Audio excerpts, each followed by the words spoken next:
Hello friends, welcome to my channel baby mummy health. मैं मेघा आपका अपने चैनल में दोस्तों बहुत बहुत स्वागत करती हूँ।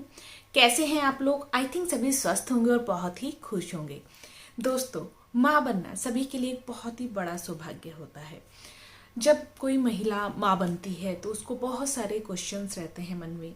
और अगर आप अकेले रह रहे हैं, न्यूक्लियर फैमिली है आपकी, आप अपने हस्बैंड के साथ जॉब पर हैं कहीं पर, तो ऐसे में बहुत सारी चीज़ें हैं जो पहली बार माँ बनने वाली महिलाओं को ध्यान में रखनी चाहिए। तो दोस्तों, आज के इस वीडियो को जो मैंने बनाया है वो इसी को बेस रख के बनाया है कि जो पहली बार माँ बनती हैं उन्हें किन किन बातों का ध्यान रखना चाहिए जिससे कि वो अपना और अपने बच्चे का ख्याल बहुत ही बेहतर तरीके से रख सकें। दोस्तों, वीडियो शुरू करने से पहले एक छोटी सी रिक्वेस्ट है कि अगर अभी तक आपने मेरे चैनल को सब्सक्राइब नहीं किया है तो प्लीज़ चैनल को एक बार सब्सक्राइब जरूर कर लीजिए और बेल आइकन का बटन दबाना बिल्कुल भी मत भूलिएगा, जिससे कि आपको मेरे आने वाले वीडियोस का अपडेट भी मिलता रहे। चलिए दोस्तों, वीडियो शुरू करते हैं। दोस्तों, जब आप पहली बार माँ बनते हैं बहुत सारे क्वेश्चंस रहते हैं कि बच्चे का ख्याल कैसे रखा जाए और किन किन बातों का ध्यान रखा जाए। देखिए दोस्तों, 0 to 3 मंथ का जो बच्चे का टाइम होता है वो बहुत ही प्रीशियस होता है। ऐसे में बच्चे की छोटी छोटी एक्टिविटी का तो आपको बहुत ही ज़्यादा ख्याल रखना पड़ता है। जब नवजात शिशु होता है तो उसका ख्याल रखते हुए सबसे पहले आपको किन किन बातों का ध्यान रखना चाहिए। सबसे पहले तो बच्चे की स्किन को टच करने से पहले अपने हाथों को बहुत ही अच्छे से साफ करें। कोई भी बंदा जब भी आपके बच्चे को गोदी में ले तो ध्यान रखें कि वो उसके जो हाथ हैं वो बिल्कुल साफ सुथरे होने चाहिए। बच्चे को बहुत ज़्यादा हिलाएं डुलाएं नहीं, बहुत ज़्यादा उछाल, कुछ लोगों को इस तरीके से उछालने का बच्चे को शौक होता है, बहुत ज़्यादा बच्चे को उछाले नहीं। एक गलती जो बहुत सारी महिलाएं करती हैं कि जब बच्चा जन्म लेता है तो वो प्यार प्यार में बच्चे को बहुत समय के लिए गोदी में रखती हैं। बच्चे को गोदी में ही आप सुलाते हैं, फीड करा रहे हैं। तो दोस्तों, ऐसे में क्या होता है कि आपके बच्चे को गोदी में ही सोने की आदत हो जाती है। आपका बच्चा नीचे नहीं सोता है। आपने नोट भी किया होगा कुछ लोगों के बच्चों को कैसी आदत हो जाती है कि जैसे उनको गोदी से उतार कर नीचे लेटाओ तो वो रोने लगते हैं।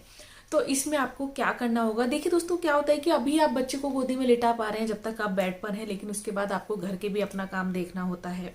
अगर आप वर्किंग है तो आपको अपना ऑफिस वर्क भी थोड़ा बहुत देखना होता है। तो ऐसे में आप शुरू से ही बच्चे को बेड पर लिटाने की ही आदत डालें, जिससे कि आपके बच्चे को गोदी की आदत ना रहे और बच्चे को अगर आप बेड पर लिटाएं तो बच्चा रोए नहीं। आपको क्या ध्यान रखना है कि जब नवजात शिशु होता है तो डॉक्टर्स बच्चे को हर 2 से 3 घंटे में फीड कराने की सलाह देते हैं। कुछ बच्चे रोते भी नहीं हैं, तब भी आपको बच्चे को फीड जरूर कराना चाहिए। और फीड कराने के बाद आपको बच्चे को डकार जरूर दिलानी है। ऐसा बिल्कुल भी नहीं करना है कि आपने बच्चे को फीड कराया और लिटा दिया। अगर आप बच्चे को डकार नहीं दिलाएंगे तो बच्चे को गैस की प्रॉब्लम हो सकती है। हो सकता है कि बच्चा बहुत ज़्यादा उल्टियाँ करने लगे, हो सकता है कि बच्चे को दूध ही हजम ना हो। तो ऐसे में आपको बच्चे को डकार जरूर ही दिलानी होती है। इसके अलावा पॉइंट आता है डायपर का, जो आपको ध्यान रखना है। देखिए, कुछ जब नवजात शिशु होते हैं तो हम बच्चे को डायपर पहनाते हैं और सर्दी के मौसम में थोड़ा डायपर ज़्यादा पहनाया जाता है, जिससे कि बच्चा सर्दी गर्मी से बच सके, बच्चे के जो कपड़े हैं बार बार गीले ना हो। तो अगर आप भी अपने बच्चे को डायपर पहना रहे हैं तो 2 बातों का बहुत ही अधिक ध्यान रखें नवजात शिशु के केस में। क्योंकि जब बच्चा बड़ा होता है तब तो बच्चा 3 से 4 बार 5 बार टॉयलेट करता है, तब हम बच्चे का डायपर चेंज करते हैं। लेकिन नवजात शिशु के केस में आप मैक्सिमम 2 से 3 बार टॉयलेट करने पर ही, मैक्सिमम अगर बच्चा 2 बार टॉयलेट कर लेता है तो उस डायपर को हटा दीजिए। डायपर हटाने के बाद कॉटन से बच्चे की स्किन को अच्छे से साफ कीजिए। हल्की सी चिकनाई या फिर डायपर रैश क्रीम बच्चे को लगाइए। उसके बाद दोबारा डायपर पहनाइए। अब बात आती है कि वाइप से भी तो पोंछ सकते हैं। जी हाँ, आप वाइप से भी साफ कर सकते हैं, लेकिन उससे पहले आपको चेक करना होगा कि कहीं वाइप से बच्चे को कोई इन्फेक्शन तो नहीं हो रहा है।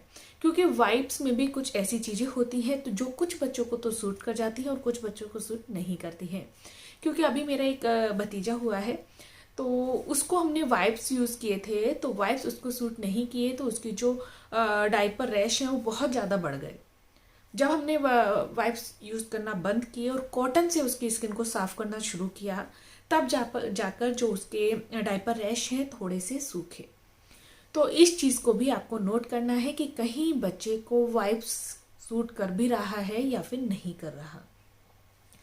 नवजात शिशु के केस में आपको बच्चे को धूप जरूर लगानी है। धूप बच्चे के लिए शरीर में गर्मी बनाती है। सर्दी के मौसम में बच्चे के शरीर में विटामिन डी को पूरा करती है, बच्चे के शरीर में पीलिया होने से बचाती है। तो धूप बच्चे के लिए बहुत जरूरी है। धूप लगाते वक्त भी आपको क्या क्या सावधानियां रखनी है। जब आप बच्चे को धूप लगाएंगे तो बच्चे के फेस को ओपन मत करके रखिएगा, हल्का सा पतला सा कोई कपड़ा डाल दे जिससे कि बच्चे की स्किन पर डायरेक्ट धूप ना पड़े। तो इस चीज़ का भी आपको ध्यान रखना है। ये तो कुछ सावधानी बताई है मैंने आपको जो नवजात शिशु के केस में आपको रखनी है। अब दूसरी बात आती है कि आपको क्या करना है जिससे कि आपका बच्चा स्वस्थ बना रहे। मालिश बच्चे के लिए बहुत जरूरी होती है। बच्चे के शरीर में ब्लड सर्कुलेशन बढ़ाने के लिए, बच्चे के शरीर को ऊर्जावान बनाने के लिए, बच्चे की हड्डी को मजबूती देने के लिए मालिश बच्चे को जरूर कीजिएगा। हो सके तो गर्मी का मौसम है तो दिन में 2 बार बच्चे को मालिश दें। सर्दी का मौसम है तो आप 1 बार भी बच्चे की मालिश कर सकते हैं। पर बच्चे के लिए मालिश बहुत जरूरी होती है और हल्के हाथों से मालिश कीजिएगा। अगर आपको मालिश नहीं करनी आती है तो बहुत सारी वीडियोस हैं, आप चेक कर सकते हैं डॉक्टर्स की भी। तो उसमें मालिश करने का जो सही तरीका होता है बच्चों को, आप वो सीख सकते हैं और उस हिसाब से बच्चे की मालिश कीजिएगा, जिससे कि बच्चे की जो बॉडी की शेप है वो बहुत सही रहे, मजबूती मिले और बच्चे की जो बोन्स हैं वो काफ़ी मजबूत हो सके। तो मालिश जरूर करना है। प्रॉपर नींद, देखिए बच्चों के डेवलपमेंट के लिए नींद बहुत ज़्यादा जरूरी होती है। वैसे शुरुआत के दिनों में तो बच्चे दिन और रात बहुत ज़्यादा सोते हैं। कुछ बच्चे दिन में भी सोते रहते हैं और रात में भी सोते रहते हैं। उसके बाद जैसे जैसे बच्चे जागना शुरू करते हैं तो दिन में सोते हैं, रात में जागते हैं। उसके बाद बच्चों का क्या रूटीन होता है, धीरे धीरे वो चेंज होता है। हर महीने बच्चे चेंज होते हैं, कोई कोई बच्चे 3 महीने में चेंज होते हैं। लेकिन शुरुआत के जो 3 महीने होते हैं इसमें बच्चे बहुत ज़्यादा सोते हैं। तो आपको बच्चे को नींद में उठा उठा कर भी दूध पिलाना है हर 3 से 4 घंटे में, और बच्चे को बहुत अच्छे से नींद लेने देना है, क्योंकि नींद बच्चे के शारीरिक डेवलपमेंट के लिए बहुत ज़्यादा जरूरी होती है। तो नींद भी बच्चे के लिए उतनी ही जरूरी है जितना कि बच्चे के लिए दूध जरूरी होता है। इसके अलावा बच्चे के मानसिक डेवलपमेंट का होना भी बहुत जरूरी होता है। मानसिक डेवलपमेंट के लिए बच्चे से आप बातें कीजिए, बच्चे को टॉयज के साथ इंटरेक्ट कीजिए, बच्चे को बहुत सारे टॉयज दिखाइए, बच्चे को स्किन टच दीजिए। ये जो चीज़ें होती हैं ये बच्चे के मानसिक डेवलपमेंट के लिए भी बहुत ज़रूरी होती हैं, क्योंकि 0 to 3 मंथ का जो बच्चा होता है बहुत अधिक चीज़ों को नहीं समझता है। लेकिन जैसे जैसे अब माएँ होती हैं अपने बच्चे से बहुत ज़्यादा बात करना चाहती हैं, तो अगर आप अपने बच्चे से ज़्यादा बातें करेंगे तो धीरे धीरे आपका बच्चा हूँ करके उन बातों पर रिएक्ट करने लगता है। तो आप बच्चों से थोड़ी थोड़ी बातें कर भी सकते हैं। तो ये भी बच्चे के मानसिक डेवलपमेंट के लिए बहुत ज़रूरी होती है। अब कुछ बातें हो जाए बच्चे के कपड़ों से रिलेटेड। देखिए गर्मी के मौसम में अगर आपका बेबी हुआ है तो बच्चे को गर्मी 0 to 3 मंथ तक थोड़ा सा फुल स्लीव्स के कॉटन के कपड़े पहना कर रखें। बहुत ज़्यादा गर्मी में भी बच्चा नहीं रहना चाहिए, और ऐसा भी नहीं है कि रूम में आप हमेशा एसी चला कर रखें। बच्चे को हमेशा नॉर्मल टेम्परेचर में रखने की कोशिश कीजिए, जिससे कि बच्चे को सर्दी गर्मी होने की समस्या से बचाया जा सके।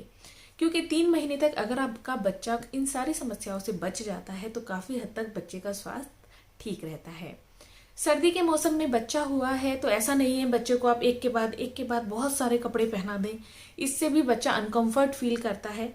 तो बच्चे को आप सॉफ्ट कपड़े पहनाइए सर्दी के मौसम में भी, और बच्चे के सर और पैरों को हमेशा ढककर रखिए, क्योंकि बच्चों को जो सर्दी लगती है वो 2 जगह से सबसे ज़्यादा लगती है, एक तो अपने सर से और दूसरा बच्चों के पैरों से। तो पैर और सर बच्चे के हमेशा अच्छे से ढके रहने चाहिए।